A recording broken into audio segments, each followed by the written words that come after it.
So, welcome back to this week's market update. Today is Monday, May 6th, 2024. We just closed out the month of April last week, as well as a Fed meeting and some really important economic data. So, we'll jump right in.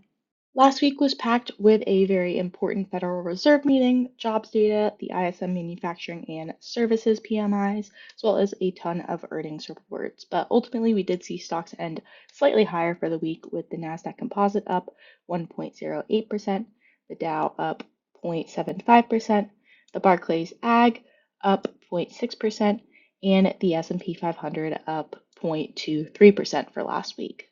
April was a bit of a choppy month. It was definitely a little pullback from the all-time highs that we were setting earlier on in the first quarter of 2024. You can see we had quite a bit of a downturn the first half of the month, and then that rebounded slightly before the close of the month.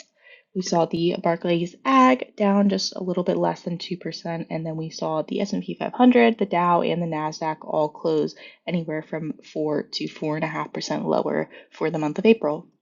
Perhaps the most important event of last week was the May Fed meeting, where we had the Fed decide to keep rates in the range of 5.25 to 5.5%, and that comes in the midst of hotter than expected inflation in the last few months, as well as pretty strong economic data showing that the US is still in good shape economically overall.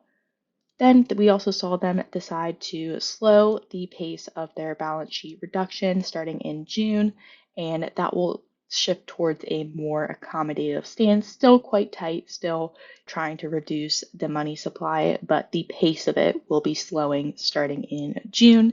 And then looking forward, this meeting did have quite a big impact on how the market is pricing in rate probabilities for the upcoming Fed meetings, particularly the September meeting, where rates are currently expected to be cut by. So you can see that the chance 1 week ago in this lighter blue color was much higher that the Fed was going to keep rates, over a 40% chance that the Fed was going to keep rates this high through the September meeting. And that's quite interesting. That actually reduced as a result of this meeting, as we saw the Fed confirm that they are going to start this balance sheet reduction slowing.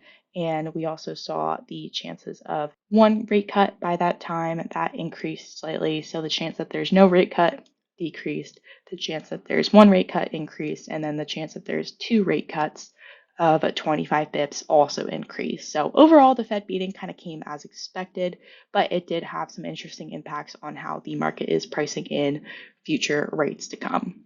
Also, last week, we saw April jobs report numbers come in below expectations as the unemployment rate unexpectedly ticked up to 3.9% in April, and then non-farm payroll new job gains that came in at 175,000, which is still strong historically. However, this was quite a bit below the 200,000 that was expected in April. So not a great month for job gains, although it is still in a very healthy range. We're still below this 4% unemployment rate, which is considered very healthy and natural, and we are still seeing quite strong job gains despite being lower than expected. We also got a few more cautionary data points like the Consumer Confidence Index from the Conference Board.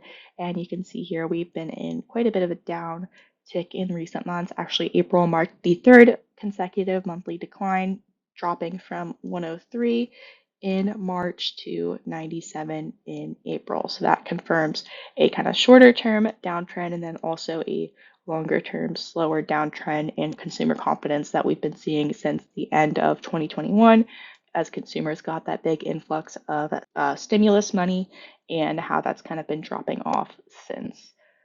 Really interesting in the survey, we saw respondents cite concerns about elevated price levels, which is not super surprising considering, price levels are extremely high, even though inflation has been slowing. It's been in kind of the 3 to 3.5% range over the last year, and that was their primary economic concern, followed by political and geopolitical events trailing right behind. And then we also saw views on the current employment situation weakening in April, with fewer consumers perceiving jobs as plentiful and more reporting difficulty in finding jobs. So, not great news on consumer confidence, but we'll continue to keep an eye on it.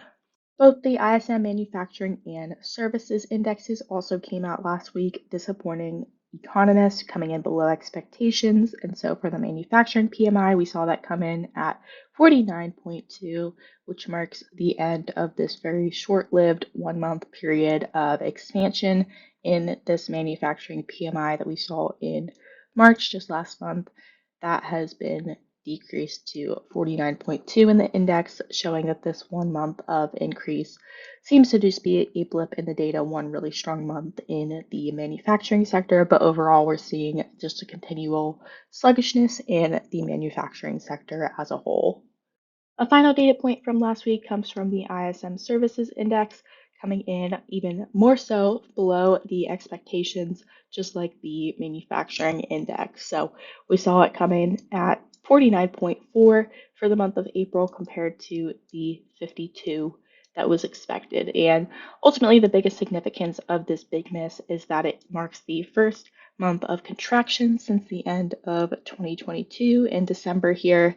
And when it drops below the 50% level, that indicates a contraction in that side of the economy. So that doesn't bode super well for April. You can see we've been in an overall downtrend in services. It is good in respect to seeing declining inflation, as service inflation has been really one of the hottest pressures of inflation over this whole time period here.